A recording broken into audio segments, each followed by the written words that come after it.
Description: the factorial of a non-negative integer n, denoted as n, is the product of all positive integers from 1 to n. It's often expressed as n equals n asterisk and 1 asterisk and 2 asterisk. Asterisk 2 asterisk 1.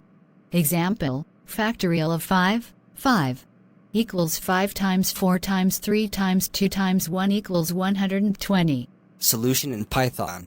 Def factorial n, if n equals 0, return 1, else return n asterisk factorial n minus 1 #. Example usage: result equals factorial 5, print factorial of 5 is result. Explanation: we define a function factorial that takes an integer n as input. If n is 0, the base case, we return 1, as 0 is defined as 1. Otherwise, we calculate the factorial recursively by multiplying n with the factorial of n1. Output. This example demonstrates problem solving with Python by breaking down a complex mathematical problem into a simple, recursive function.